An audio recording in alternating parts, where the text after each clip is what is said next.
सभी मित्रों को नमो नमः। मित्रों, आज हमारे सामने है उत्तराखंड बोर्ड की अर्धवार्षिक परीक्षा 2023 का कक्षा 10 का प्रश्न पत्र। विषय है संस्कृत। संस्कृत विषय के अर्धवार्षिक परीक्षा के प्रश्न पत्र को आज के वीडियो में हम हल करने जा रहे हैं। मित्रों, आइए प्रश्न पत्र देखते हैं। प्रश्न पत्र में कुछ निर्देश दिए हैं। निर्देश आपने परीक्षा में पढ़े होंगे। अस्मिन् प्रश्न पत्रे चत्वार खंडा सन्ति। इस प्रश्न पत्र में 4 खंड हैं। खंड संख्या प्रश्न संख्या सहितम उत्तराणि उत्तर पुस्तिकायाम लेखनीयानि। मतलब खंड संख्या और प्रश्न संख्या के साथ आपको उत्तर जो है अपनी अपनी कॉपी में लिखने हैं। प्रश्न पत्रे 19 प्रश्न सन्ति। प्रश्न पत्र में जो है पेपर में 19 प्रश्न हैं। सर्वे प्रश्न अनिवार्य सन्ति। सभी प्रश्न अनिवार्य हैं। अब आता है मित्रों, पहला जो खंड है वो है खंड का। खंड का क्या है? अपठितांश अबोधनम। ऐसा ज्ञान आपको यहाँ पर प्रश्न है जो कि अपठित है, जो आपने पढ़े नहीं है। ऐसे कुछ गद्यांश आपको यहाँ पर मिलेंगे और उनके प्रश्नों के उत्तर आपको देने हैं। गद्यांश होंगे अपठित। अपठित का मतलब जो आपने पढ़े नहीं है, मतलब आपकी वो पुस्तक से नहीं है, पुस्तक से बाहर के हैं। तो आप समझ लीजिए। अब आता है प्रश्न संख्या 1। प्रश्न संख्या 1 कहता है अधोलिखितम अनुच्छेदम पठित्वा प्रश्नान उत्तरत। नीचे लिखे गए अनुच्छेद को पढ़ के प्रश्नों के उत्तर देने हैं। अब ये अनुच्छेद आपने पढ़ा होगा, एक बार फिर पढ़ लेते हैं। महाकवि कालिदास संस्कृत वाङ्मयस्य श्रेष्ठ कवि आसीत। तो महाकवि कालिदास संस्कृत साहित्य के श्रेष्ठ कवि थे। स त्रीणि नाटकानि लिखितवान। उन्होंने 3 नाटक लिखे। तेसु अभिज्ञान शाकुंतलम अति प्रसिद्धम नाटकम अस्ति। उनमें अभिज्ञान शाकुंतलम जो है वो बहुत प्रसिद्ध नाटक है। अस्मिन् नाटके 7 अंका सन्ति। इस नाटक में 7 अंक हैं। अस्य विषय केनचित कविना उक्तम। इसके विषय में किसी कवि ने कहा है। काव्येषु नाटकम रम्यम। काव्य में नाटक रम्य है, सुंदर है। तत्र रम्य शकुंतला। उनमें सबसे जो रम्य है, जो सुंदर है, वो कौन है? शकुंतला है। शकुंतला नाटक है, अभिज्ञान शाकुंतलम है। अस्य नाटकस्य नायक दुष्यंत। इस नाटक का जो नायक है, हीरो है, वो दुष्यंत है। नायिका च शकुंतला। और इसकी जो हीरोइन है, जो नायिका है, वो शकुंतला है। तो ये तो था हमारा गद्यांश। अब गद्यांश को पढ़कर उसके नीचे दिए गए प्रश्नों के उत्तर हमको देने हैं। पहला प्रश्न आता है कि अभिज्ञान शाकुंतलम इति नाटके कति अंका सन्ति। इस नाटक में कितने अंक हैं? अभी मैंने बताया, इस नाटक में 7 अंक हैं। तो आप इसका उत्तर लिख देंगे 7। ठीक है। अब आता है प्रश्न संस्कृत वाङ्मयस्य श्रेष्ठ कवि का आसीत। संस्कृत साहित्य का श्रेष्ठ कवि कौन है? महाकवि कालिदास है। अभी हमने गद्यांश में पढ़ा, तो इसका उत्तर हो जाएगा महाकवि कालिदास। अब आता है पूर्ण वाक्येन उत्तरत। पूरे वाक्य में उत्तर देना है। अभिज्ञान शाकुंतलम इति नाटकस्य विषय केनचित कविना किम उक्तम। अभिज्ञान शाकुंतलम जो नाटक है उसके विषय में किसी कवि ने क्या कहा? अभी हमने गद्यांश में पढ़ा, बस वहीं से हम लिख देंगे अस्य विषय केंचित कविना उक्तम काव्येषु नाटकम रम्यम तत्र रम्या शकुंतला। बस ये इसका उत्तर हो गया, यहीं से आपको मिल जाएगा। अब आता है निर्देशानुसारम उत्तरत। मतलब जो निर्देश दिए गए उसके अनुसार उत्तर दीजिए। अब कुछ निर्देश दिए हैं, जैसे कि यहाँ पे दिया है संति जो शब्द है, क्रिया जो है, इति क्रिया पद से करत्र पदम लिखत। इसका जो है करत्र पद मतलब कर्ता पद कौन सा है? तो इसका जो सही उत्तर है वो है सप्त अंका। तो ये इसका उत्तर आप यहाँ से देख लेंगे। मैंने सभी उत्तर आगे लिख दिए हैं प्रश्नों के, जिससे आपको कोई भी दिक्कत, किसी भी प्रकार की समस्या ना हो। उत्तर मैंने सामने लिखा है। तो अगला है प्रश्न स त्रीणि नाटकानि लिखितवान। उसने 3 नाटक लिखे। तो यहाँ जो स है, ये जो सर्वनाम है स, ये किसके लिए प्रयुक्त हुआ है? ये कालिदास के लिए प्रयुक्त हुआ है। तो इसका उत्तर हो जाएगा कालिदास। इसी प्रकार से एक और गद्यांश है, उसको पढ़ना है, फिर उस पर दिए गए प्रश्नों के उत्तर देने हैं। गद्यांश आपको दे रखा है। अधोलिखितम अनुच्छेदम पठित्वा, नीचे लिखे गए अनुच्छेद को पढ़ करके अनुच्छेदाधारितान प्रश्नान उत्तराणि लिखत, अनुच्छेद पर आधारित प्रश्नों के उत्तर लिखने हैं। अब हमारे पास अनुच्छेद को पढ़ लेते हैं। अस्माकं देशे बहवा उत्सवा प्रचलिता सन्ति, हमारे देश में बहुत सारे उत्सव प्रचलित हैं। दीपमालिका तेषु एका लोकप्रिय उत्सवा वर्तते, उनमें दीपमालिका मतलब दीपावली, उनमें एक लोकप्रिय उत्सव है। अयम उत्सव कार्तिक मासस्य अमावस्यायां तिथौ भवति, यह जो उत्सव है कार्तिक मास की अमावस्या तिथि को होता है। अस्मिन् अवसरे रात्रौ सर्वेषु गृहेषु दीपा प्रज्वलनी लक्ष्मी पूजनम च भवति, इस अवसर पर रात में सभी के घरों में दीप प्रज्वलित किए जाते हैं और लक्ष्मी पूजन होता है। रात्रो दीपमालिका दृष्टवा, रात में दियों की पंक्तियों को देखकर, दिए बहुत सारे दिए होते हैं ना, उनकी लाइन लग जाती है, तो पंक्तियों को देख करके, दीपमालिकाओं दीपों को देख करके बालकः हर्षपूरिता भवन्ति, बालक क्या हो जाते हैं, खुशी से भर जाते हैं, हर्षपूरित हो जाते हैं। मिष्ठानम खादन्ति, मिठाई खाते हैं। नृत्यन्ति च, और नृत्य करते हैं, नाचते हैं। बहवा जना अस्मिन् अवसरे द्यूत क्रीड़ामपि कुर्वन्ति, बहुत सारे लोग इस अवसर पर द्यूत क्रीड़ा भी करते हैं, मतलब जुआ भी खेलते हैं। तो अयम दुराचारा अस्ति, यह दुराचार है, बुरा आचरण है, ऐसा आचरण नहीं करना चाहिए। अतएव दुराचारो अयम सर्वथा वर्जनीय, ऐसा जो दुराचार है ये सर्वथा वर्जनीय है। अब आता है इसमें प्रश्न, ये तो हमने पढ़ा गद्यांश। अब इस पर देखिए प्रश्न संख्या 1, दीपमालिका दृष्ट्वा हर्षपूरिता के भवन्ति, दिए की पंक्तियों को, मैंने कहा दियों को देख करके कौन खुश होता है, हर्षपूरिता बालका, बच्चे खुश होते हैं, तो यहाँ पे क्या हो जाएगा, बालका इसका उत्तर हो जाएगा। अब आता है प्रश्न, दुराचारः किम अस्ति, दुराचार क्या है, दुराचार क्या है, उसके लिए यहाँ पे शब्द आया था दूत क्रीड़ा, तो यही इसका उत्तर हो जाएगा। मैंने लिख भी दिया है यहाँ पर, आप देख लीजिए, मैं बड़ा करके दिखा देता हूँ इसे, दूत क्रीड़ा, तो ये बुरा आचरण है। अब आता है प्रश्न, पूर्ण वाक्येन उत्तरत, पूरे वाक्य में उत्तर दीजिए। दीपमालिका उत्सव कदा भवति, दीपमालिका जो दीपावली का उत्सव है वो कब होता है, यहीं पर दिया है, इसी गद्यांश में दिया है। अयम उत्सव कार्तिक मासस्य अमावस्यायां तिथौ भवति, मतलब यह जो उत्सव है कार्तिक महीने की अमावस्या तिथि को होता है। ठीक है। अब आता है इसी में निर्देशानुसारम उत्तरत, निर्देश के अनुसार उत्तर देने हैं। तो यहाँ पर पहला जो प्रश्न आता है वो है दुराचार इति पदस्य विलोम पद, दुराचार का जो विलोम होगा वो होगा सदाचार।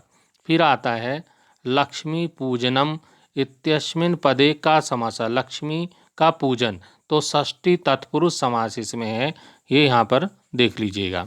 अब आता है अस्य गद्यांशस्य उपयुक्तम शीर्षकम लिखत, इस जो गद्यांश है इसका उपयुक्त शीर्षक मतलब इसका नाम क्या दे सकते हैं, तो मैंने इसका नाम दिया दीपमालिका उत्सव, मतलब दीपावली का उत्सव, ये इसका नाम हो गया। तो इस तरह से आप भी कुछ नाम दे सकते हैं, नाम देने को ही शीर्षक कहते हैं, यानी कि अंग्रेजी में जिसको हम टाइटल बोलते हैं।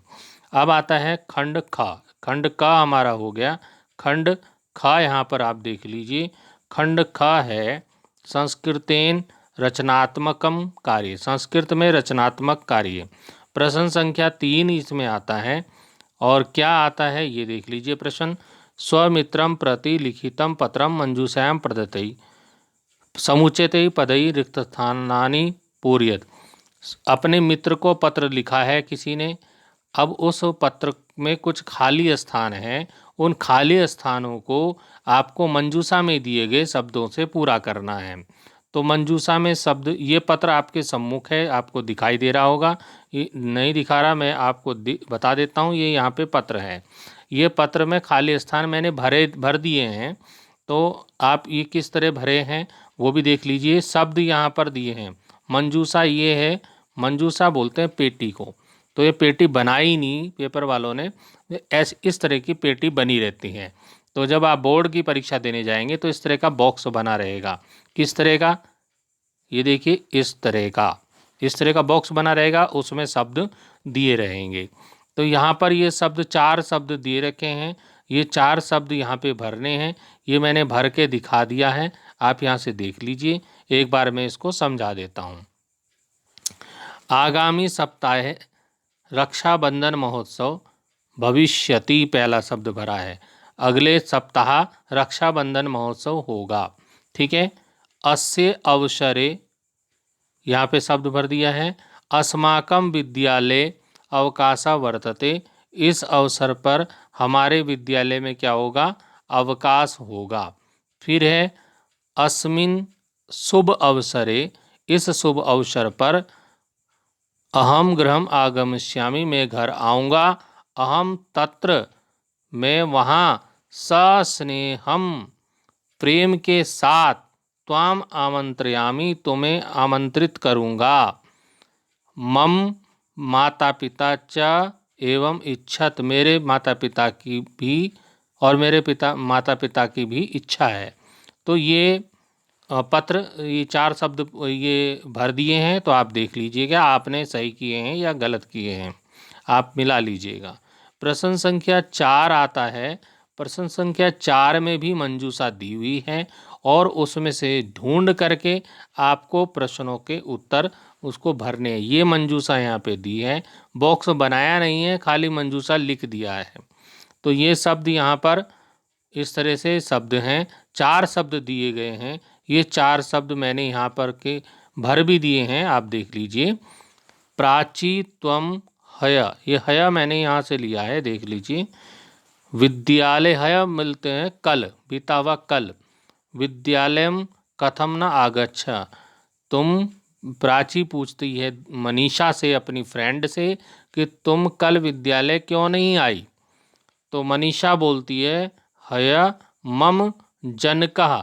यहाँ पे मित्रों मैं आपको बताऊं कि जन का इन्होंने पहले ही भर दिया है, जबकि यहाँ से हमने भरना था, यहाँ पे भरना था, लेकिन एडवांस में भर दिया है। तो ये पहले से ही भरा है। तो जन का अस्वस्थ आसीत, कल मेरे पिताजी क्या थे? अस्वस्थ थे। प्राची बोलती है तव जनका केन रोगेण पीड़िता, ये पीड़िता यहाँ से लिया हमने, पीड़िता आसीत, तुम्हारे पिताजी किस रोग से पीड़ित थे? क्या बीमारी थी उनको? तो मनीषा बताती है सज्वरेण, बुखार आ गया था, से पीड़िता आसीत, बुखार से पीड़ित थे। तो इस तरह से ये शब्द मैंने भर दिए हैं, यहाँ से आप देख लीजिएगा। अब आता है मित्रों 5वां प्रश्न। 5वां प्रश्न है अस्माकं देशः इति विषयम अधिकृत्य पंचवाक्येषु एकम अनुच्छेद लिखत। मतलब अस्माकं देश विषय पर आधारित आपको 5 वाक्य लिखने हैं और सहायता के लिए आपको नीचे शब्द दिए हैं। इन शब्दों की सहायता आप ले सकते हैं यदि आपको ज़रूरत हो तो, नहीं ज़रूरत पड़ी तो आप स्वयं भी 5 वाक्य लिख सकते हैं। तो अपने देश के बारे में 5 वाक्य आप लिख सकते हैं। यहाँ पर 2-4 वाक्य मैं आपको दिखा देता हूँ। ये देखिए प्रश्न संख्या 5, पहला वाक्य हो जाएगा भारतवर्षम अस्माकं देशः अस्ति, भारतवर्ष हमारा देश है। अस्य उत्तरस्याम दिशि हिमालय शोभति, इसके उत्तर दिशा में हिमालय सुशोभित होता है। और हिमालय अस्य मुकुटमणि अस्ति, हिमालय इसके मुकुटमणि है, मुकुट के समान है। अत्र बहवः नद्यः प्रवहन्ति, यहाँ पर बहुत सारी नदियाँ बहती हैं। इस तरह से आप मतलब 5 वाक्य आपको बनाने हैं।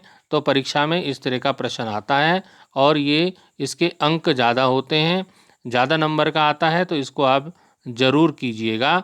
यहाँ पर इन्होंने केवल 5 अंकों का ये दिया है, यहाँ पे 5 अंकों का दिया है, लेकिन बोर्ड परीक्षा में ये 8 अंकों का आता है। तो 8 अंक का प्रश्न आएगा ये बोर्ड परीक्षा में, तो आप इसकी तैयारी कर लीजिए। अब आता है मित्रों अगला जो खंड है हमारा, वो खंड है ग, इसमें आता है व्याकरण। ये दे दिया है यहाँ पे अनुप्रयुक्त व्याकरणम। तो इसमें व्याकरण आएगा, संधि समास प्रत्यय सब इसी में आना है। तो ये प्रश्न संख्या 6 आता है मित्रों। अधोलिखितेषु रेखांकित पदेषु संधिम संधि विच्छेदम कुरुत। नीचे लिखे गए जो पद हैं उनमें क्या करना है, संधि करनी है या संधि विच्छेद करना है। तो यहाँ पर मैंने संधि विच्छेद या जो भी संधि है वो मैंने कर दिया है, यहीं पे आपके सामने है, आप देख लीजिए। जैसे इस वाक्य में आया है एतत् धन श्रुत्वा, इसको जोड़ के लिखना है। तो इसके जोड़ के एतच्छुत्वा ये आएगा, ये इसका उत्तर हो जाएगा। मैंने उत्तर सामने लिखे हैं, आप देख लीजिए। अति दीर्घ, अब यहाँ पे प्रवासो अयम जो रेखांकित शब्द है इसका हमने करना है संधि विच्छेद। तो ये हो जाएगा, क्या हो जाएगा, प्रवासः धन अयम। तो ये उत्तर यहाँ से देख लीजिए। अब आता है श्रावण मासे जना शिवालयम, इसका करना है संधि विच्छेद, शिवधन आलयम। तो इस तरह से इनका संधि विच्छेद आप परीक्षा में कर लेंगे। अब आता है प्रश्न संख्या 7। प्रश्न संख्या 7 कहता है अधोलिखितेषु नीचे लिखे गए रेखांकित पदेषु रेखांकित शब्दों का क्या करना है, समासम विग्रहम कृत्वा लिखत, समास या समास विग्रह करके लिखना है। अब जैसे रेखांकित शब्द कौन सा है वो देख लीजिए। सबसे पहले यहाँ पर है नीलकंठ, ये जो रेखांकित शब्द है इसका समास विग्रह करना है। तो समास विग्रह क्या हो जाएगा इसका, ये आपको यहाँ पर दिखा देते हैं। इसका समास विग्रह हो जाएगा नीलः कंठः यस्य सः, नीला कंठ है जिनका, अर्थात शिवजी का नीला कंठ है, नीलकंठ उनको बोला जाता है। तो ये इसका उत्तर हो जाएगा। अब आ जाते हैं हम इसके ख वाले पोर्शन पे। तो ख वाला पोर्शन है माता च पिता च, तो माता च पिता का मात पितरो हो जाएगा उत्तर, क्या हो जाएगा, मात पितरो। ऐसे ही यहाँ पर जो अगले उसमें है ग में है वो है प्रतिदिनम। प्रतिदिनम का जो संधि जो समास होगा वो होगा दिनम दिनम प्रति।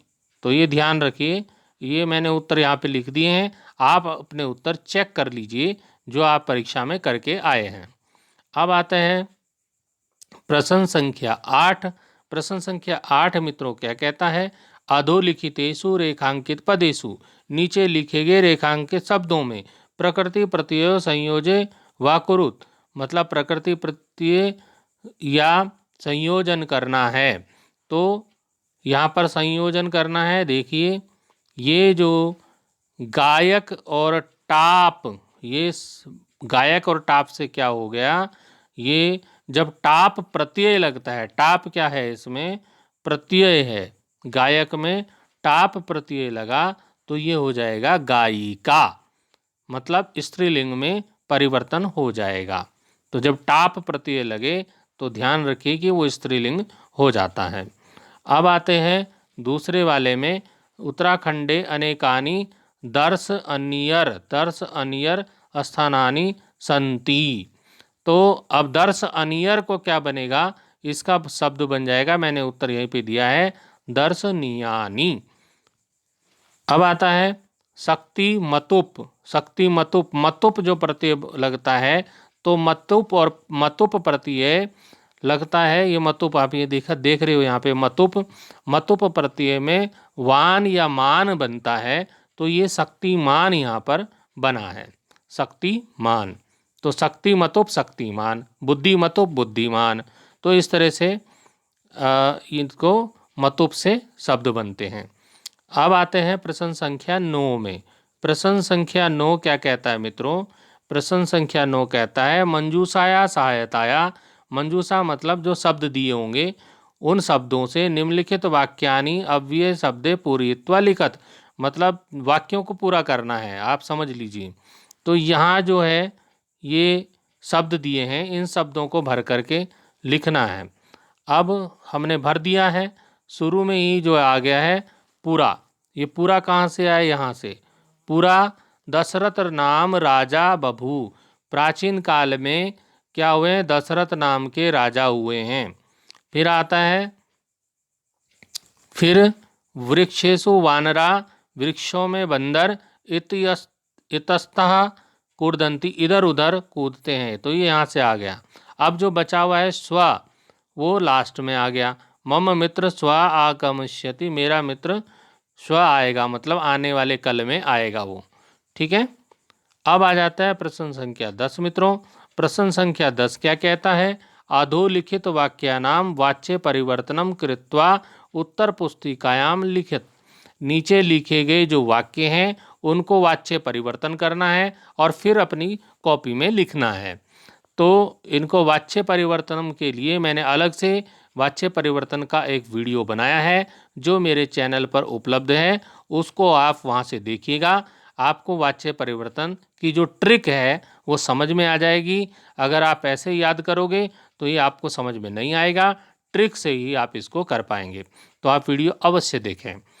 अब आते हैं यहाँ पर, मया रामायणम पठ्यते, तो मया के स्थान पे क्या हो जाता है, अहम हो जाता है, और रामायण का रामायण रहेगा और पठ्यते का पठामी हो जाएगा। तो इसका उत्तर क्या हो गया, उत्तर हो गया अहम रामायणम पठामी। इसी तरह से जो खा वाला है, ख वाले में क्या है, अहम पत्रम लिखामी, तो अहम का क्या हो जाएगा, मया पत्रम लिख्यते हो जाएगा, लिखामी का लिख्यते। अब आ गया बालिका गीतम गायंती, इसका क्या हो जाएगा, बालिका का हो जाएगा बालिका भी, गीतम का गीतम रहेगा और गायंती का हो जाएगा गीयते। तो इस प्रकार से ये आप देख लीजिए इन प्रश्नों के उत्तर किस प्रकार से लिखे गए हैं। प्रश्न संख्या 11 पे चलते हैं मित्रों। प्रश्न संख्या 11 क्या कहता है, प्रश्न संख्या 11 में घड़ियाँ बनी हुई है, घटिकाम होता है घड़ियाँ, घड़ी दृष्टवा देखकर लिखत, घड़ी को देखकर लिखो। यत प्रियांशी कदा किम करोति, कि प्रियांशी कदा कब क्या करती है। तो यहाँ पर समय है, उस समय को हमें संस्कृत में लिखना है। पहली घड़ी में जो समय है आप देख रहे हैं, पहली घड़ी में 8 बजे हैं, तो यहीं पर हम क्या लिख देंगे इसको, अष्ट, अष्टवादने, अष्टवादने मतलब 8 बजे, विद्यालयम गच्छति, 8 बजे विद्यालय जाती है प्रियांशी। ठीक है। अब आता है अपराह्ने 1:30 बजे, 1:30 बजे 1 और आधा, यानी कि 1 और आधा, आधा को संस्कृत में बोलते हैं सार्ध। इसके लिए भी मैंने समय लेखन के लिए एक बहुत पहले वीडियो बनाया है और काफ़ी लोगों ने उसको देखा भी है, आप भी देखिए। उस वीडियो को आप देखेंगे तो पूरा अच्छी प्रकार से समय लेखन को समझ जाएंगे। तो यहाँ पर 1:30 बजे जो आधे को बोलते हैं सार्ध, तो 1 और आधा सार्ध 1 हो जाएगा, सार्ध 1। चाहे आप अलग अलग करके लिखिए सार्ध 1, और चाहे ऐसे लिखिए जैसे मैंने लिखा सार्ध 1, ठीक है, जोड़ के।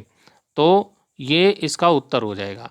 अब आता है 7:15 बजे, 7:15 बजे, सवा को संस्कृत में लिखते हैं सपाद, तो ये हो जाएगा सपाद सप्त, 7:15 मतलब सपाद सप्त वादने।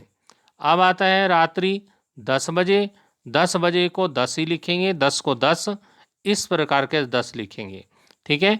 तो कितने कितने बजे हैं घड़ियों में और कितना कितना उसका समय लिखना है, ये यहाँ पे इस उत्तर को आप देखिएगा, और मैंने बताया है कि मेरे उस वाले वीडियो को ज़रूर देखिएगा। अब आता है अगला प्रश्न आता है मित्रों, प्रश्न संख्या 12। प्रश्न संख्या 12 में है संस्कृते संख्या लिखत, संस्कृत में संख्याओं को लिखना है। यहाँ पर देखिए ये प्रश्न आपके सामने है, गौर से देखिएगा।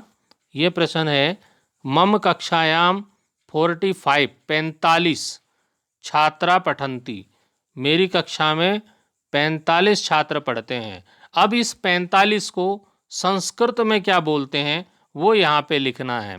तो संस्कृत में 45 को बोलते हैं पंचचत्वारिंशत्, ये शब्द उस जगह पे आएगा खाली जगह में। इसी प्रकार से इस तरह का प्रश्न आता है बोर्ड परीक्षा में, अवश्य आता है, हर साल आता है। तो आप ध्यान रखिए इसको। जैसे ये 32 को क्या बोलते हैं? तो द्वात्रिंशत्। द्वा मैंने दो, त्रिंशत् मतलब 30। 2 और 30 कितने हुए? 32 हुए यार। तो अब आ जाइए अगले प्रश्न में। प्रश्न संख्या 13। प्रश्न संख्या 13 क्या कहता है? अधोलिखितेषु वाक्येषु रेखांकितानि पदम शुद्धम कृत्वा लिखत। नीचे लिखे गए जो वाक्य हैं उनको जो रेखांकित शब्द है उसको शुद्ध करके लिखो। अब इस प्रश्न में पेपर छापने वालों ने रेखांकित शब्द करके दिया ही नहीं है। हमारे यहाँ तो नहीं दिया है, आपके यहाँ दिया होगा तो पता नहीं। तो रेखांकित शब्द नहीं दिए थे, मैंने स्वयं ही रेखांकित बना दिए इसमें और स्वयं ही उसको उत्तर बना दिया। ठीक है, तो इसमें क्या होता है कि एक रेखांकित शब्द जो है वो गलत होता है, उसको सही करना होता है। जैसे कि मैंने यहाँ पे इसको पठामी को अंडरलाइन कर दिया है तो पठामी का पठामा हो जाएगा।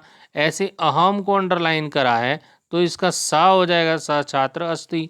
ऐसे सुंदरम को मैंने यहाँ पर अंडरलाइन किया है सुंदरम को, तो इसके स्थान पर सुंदराणी हो जाएगा।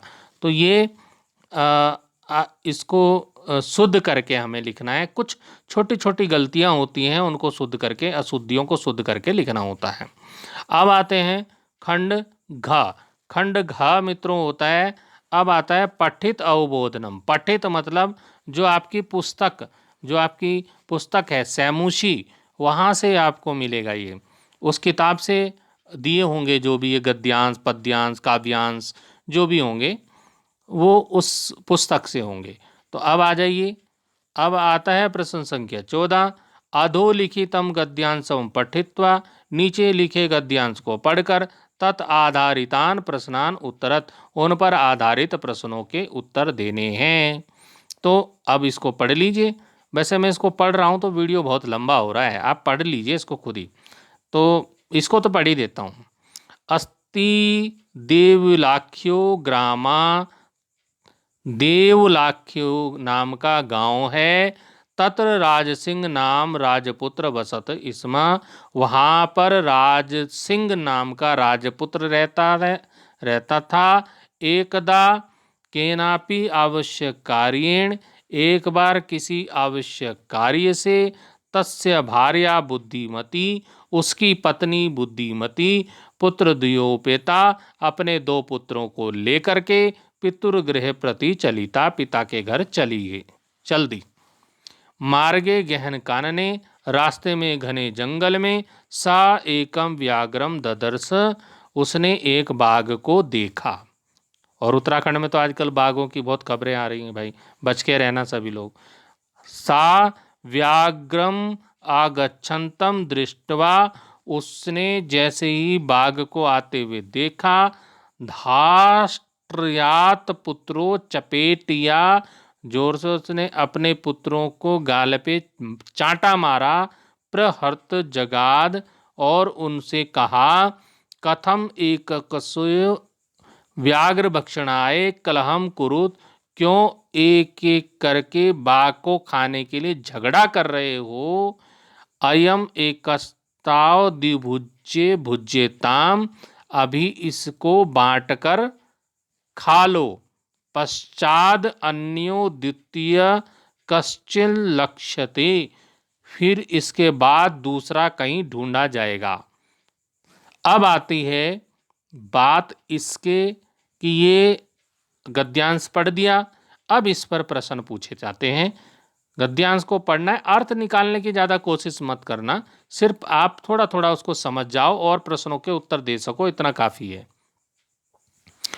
एक पदेन उत्तरत मतलब एक शब्द में उत्तर देना। ग्रामस्य नाम किम। गांव का नाम क्या था? देवलाख्य गांव था। ये शुरू में ही आ गया यहाँ पर, ये देख लीजिए, देवलाख्य गांव यहाँ पर आ गया, देवलाख्य गांव। ठीक है, अब आता है पूर्ण वाक्य उत्तर। पूरे वाक्य में उत्तर देना। पितुर्गृह प्रति का चलिता। तो ये पिता के घर के लिए कौन चल दी, ये दे रखा है देखो, कौन चल दी पिता के घर के लिए? बुद्धिमती पुत्र द्वयोपेता।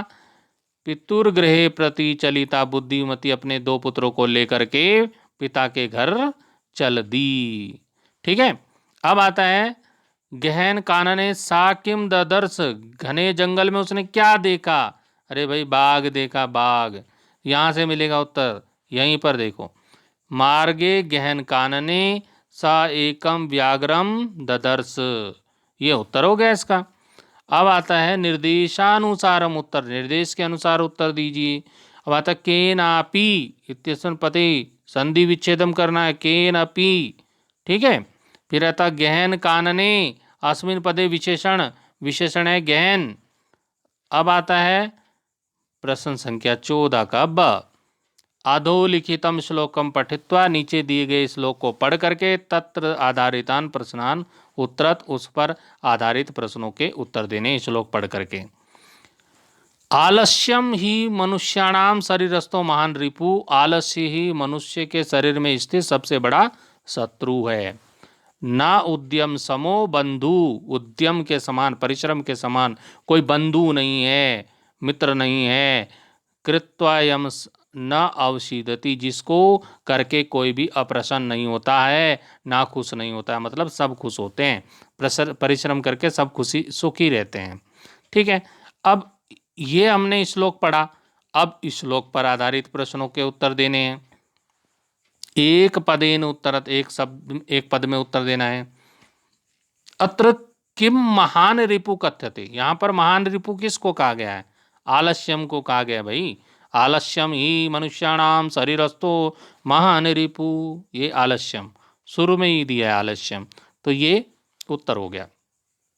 अब आता है पूर्ण वाक्येन उत्तरत, आलस्यम कीदृशा रिपु अस्ति, आलस्य कैसा शत्रु है? शुरू में ही दे रखा भाई, आलस्यम मनुष्याणाम शरीरस्थो महान रिपु, बस यहीं से उत्तर हो जाएगा। अच्छा, अब दूसरा आ गया, किम कृत्वा मनुष्य न अवसीदति, किस क्या करके मनुष्य अप्रसन्न नहीं होता है, ना खुश नहीं होता है? उद्यम कृत्वा भाई, ये उत्तर हो गया। उद्यम कृत्वा मनुष्य नावशीदति। ठीक है, ये उत्तर हो गया। अब आता है निर्देशानुसारम उत्तरत, निर्देश के अनुसार उत्तर देना है, जैसा निर्देश वैसा उत्तर। शरीरस्था अस्य पदस्य विशेष्य पदम किम, शरीरस्थ जो शब्द है उसका विशेष्य पद क्या है? उसका विशेष्य पद है रिपु, तो ये इसका उत्तर हो जाएगा रिपु।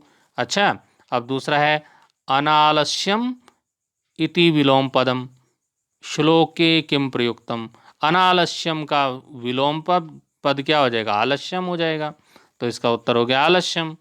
अब आता है 14 प्रश्न का स। ठीक है। अधोलिखितम नाट्यांशम पठित्वा, नीचे लिखे गए नाट्यांश को पढ़ करके तत् आधारितान प्रश्नान उत्तरत, उस पर आधारित प्रश्न को उत्तर लिखने हैं। लव कहता है, लव कहता है भ्रात्रावाम सौंदर्यो, हम दोनों भाई हैं, हम दोनों क्या हैं? भाई हैं। राम कहता है समरूप शरीर सन्निवेशा, बिल्कुल समरूप हैं, एक जैसे रूप वाले हैं, शरीर एक जैसा है। वयमस्तु न किंचित अनंतरम, किसी कोई भी जरा सा भी अंतर नहीं है। लव कहता आवाम यमलो, हम दोनों यमलो हैं, मतलब जुड़वा हैं। राम कहता है संप्रति युज्यते, ठीक कहते हो। किम नाम धेयम, तुम्हारे नाम क्या है? तो ये गद्यांश आप पढ़ लेना, बहुत मतलब बड़ा हो जा रहा ना, वीडियो बहुत लंबा हो रहा, आप समझ सकते होंगे।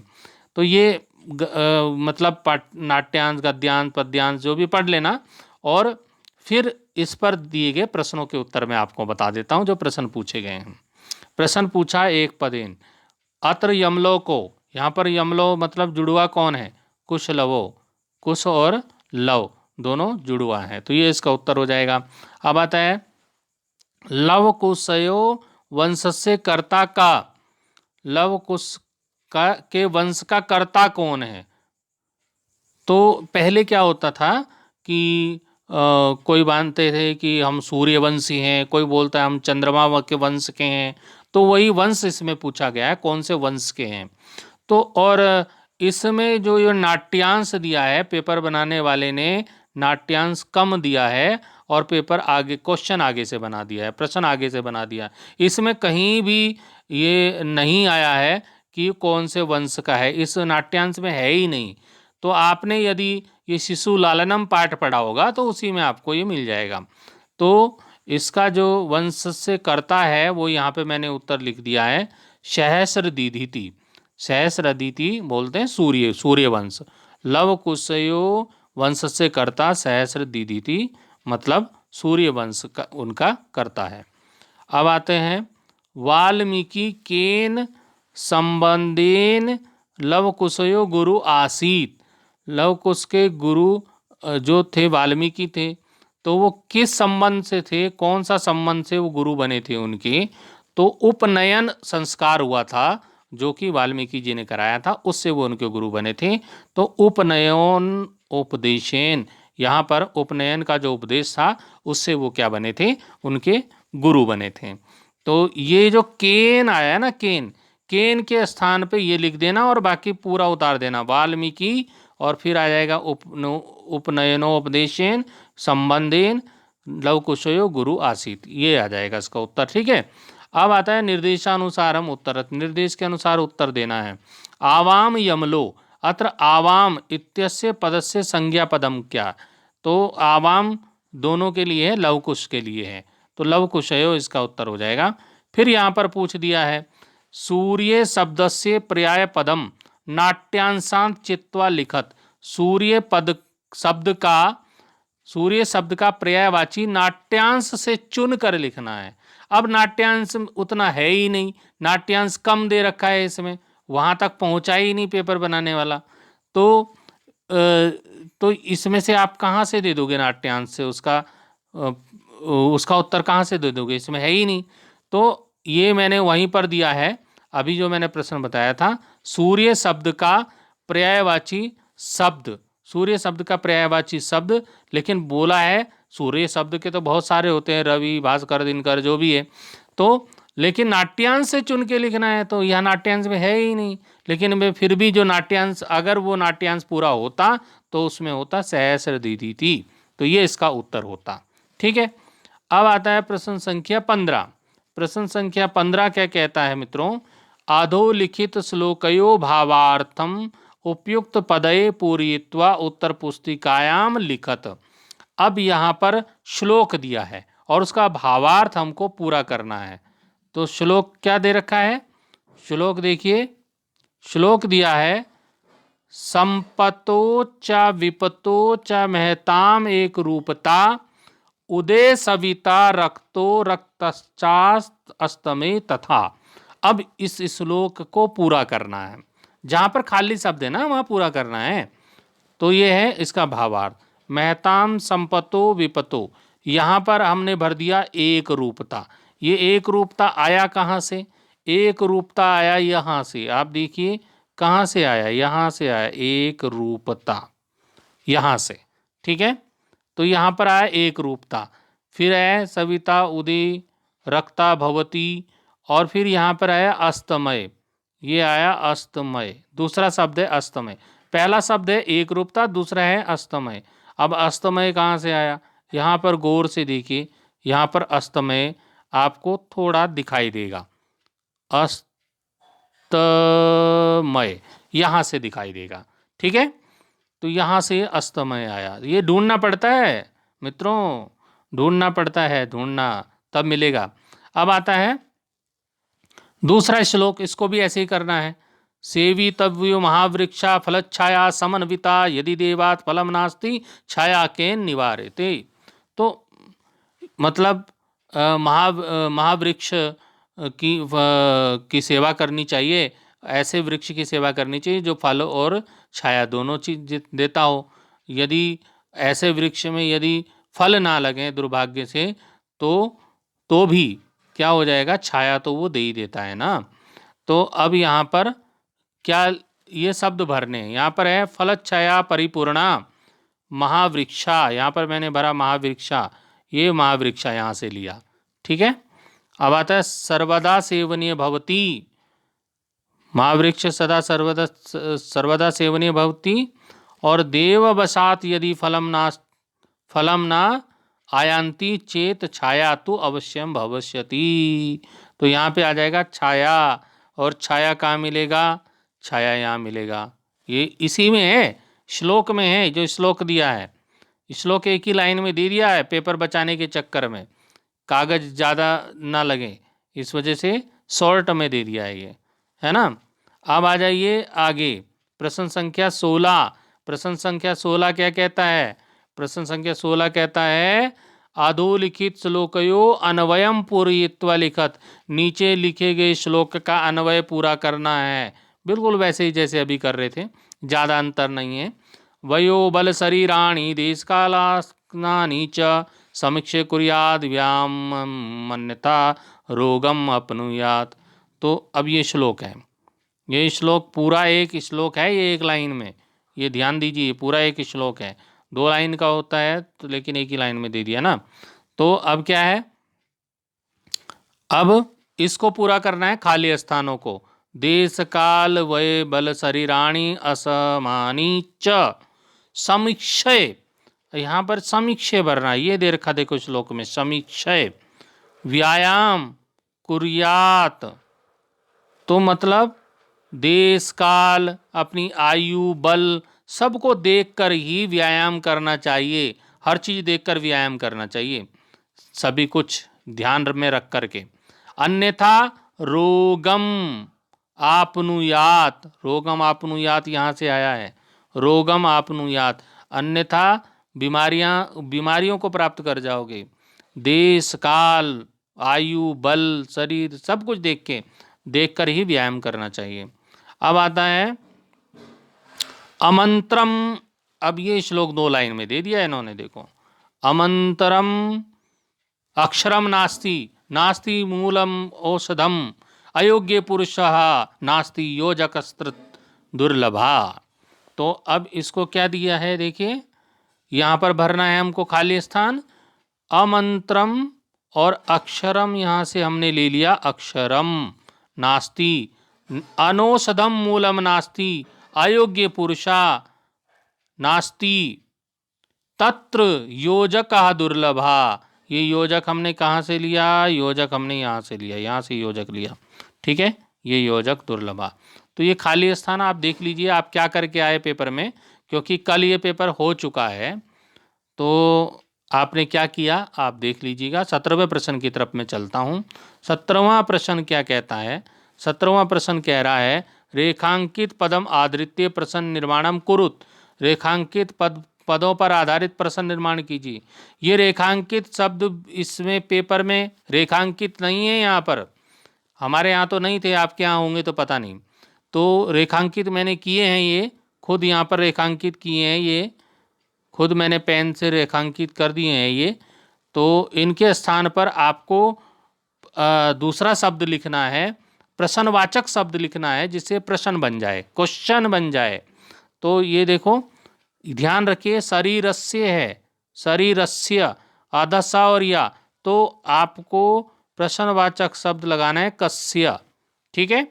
यहाँ पर इस शरीरस्य की जगह पर जो है शरीरस्य नहीं लिखना है, शरीरस्य की जगह पे क्या करना है, कस्य करना है, और आगे लिखना है आयास जननम कर्म व्यायाम संगीत इति कथते, और अंत में लगा देना है प्रश्नवाचक चिन्ह, बस बन गया प्रश्न।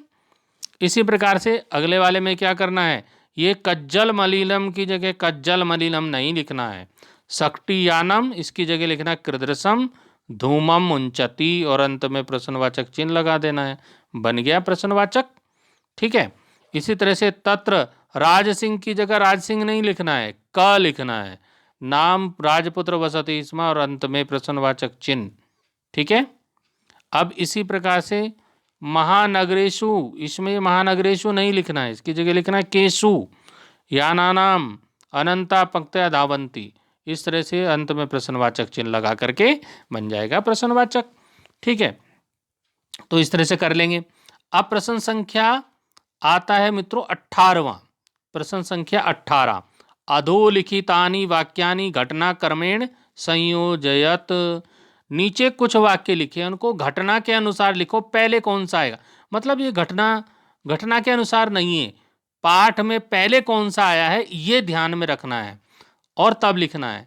तो पाठ में जो पहले आया है वो आया है, तो सबसे पहले वाक्य आपको जो लिखना है वो लिखना है अस्ति देवीलाख्यो ग्रामा। देवीलाख्य नाम का गांव है, ठीक है। ये पहले नंबर पे लिखना है, मैंने इसके आगे लिख भी दिया है नंबर 1, ठीक है। फिर दूसरे नंबर पे लिखना है तत्र राज सिंह नाम, ये अंत में है लेकिन लिखना दूसरे नंबर पे आपको, आखिरी में है छठे नंबर पे। तत्र राज सिंह नाम राजपुत्र वसति स्म, वहां पर राज सिंह नाम का राजपुत्र रहता था। और इसी का गद्यांश भी आया है, आपको तो बिल्कुल वहीं से लिख लेना था ये। तो अब ये दूसरे नंबर पे आ गया। फिर तीसरे नंबर पे कौन सा आएगा? अब तीसरे नंबर पे आएगा ये एकदा केनापि आवश्यक कार्येण तस्य भार्या बुद्धिमती पुत्रद्वयोपेता पितृगृह प्रति चलिता। एक बार किसी आवश्यक कार्य से उसकी भार्या, उसकी पत्नी अपने 2 पुत्रों को लेकर के पिता के घर की ओर चल दी। ये तीसरे नंबर पे आएगा जो पहले नंबर पे है, ठीक है। अब चौथे नंबर पे आएगा जो तीसरे पे है, देखो मार्गे गहन कानने सा व्याघ्रम ददर्श, मार्ग में घने जंगल में उसने बाघ देखा। अब पांचवें नंबर पे कौन सा आएगा? पांचवें नंबर पे आएगा कथम एक सौ व्याघ्र भक्षणाय कलम कुरुत। और छठे नंबर पे कौन सा आएगा? जो पांचवें नंबर पे है, ठीक है। इस तरह से इन वाक्यों को क्रम से लगाना है, लिखना इनको ही है, बदलना कुछ नहीं है, बस आगे पीछे करके लगाने हैं, ठीक है। अब अंतिम प्रश्न देख लेते हैं, वीडियो बहुत लंबा हो गया यार, तो कोई बात नहीं, हो गया तो हो गया। संस्कृतेन वाक्य प्रयोगम कुरुत, संस्कृत में वाक्य प्रयोग करो। मयूरः, तो इसको वाक्य प्रयोग करना है, कर लिया। मयूरा नृत्यति, मोर नाचता है, सीधी सी बात है, मोर नाचता है। अब आता है पठंती, पठंती का वाक्य प्रयोग कर लिया, पठंती का। कतिपय छात्रा वर्ष पर्यंतम न पठंती, कुछ छात्र कुछ कुछ छात्र वो पूरे वर्ष पर्यंत मतलब पूरे वर्ष भर नहीं पढ़ते हैं। तो ये पठंती को अंडरलाइन कर लीजिएगा। और इस प्रकार से हमने ये पूरा प्रश्न पत्र अर्धवार्षिक परीक्षा 2023 कक्षा 10 संस्कृत के प्रश्न पत्र को हमने अपने इस वीडियो में हल किया। तो मित्रों फिर मिलेंगे अगले प्रश्न पत्र के साथ, अभी के लिए धन्यवाद।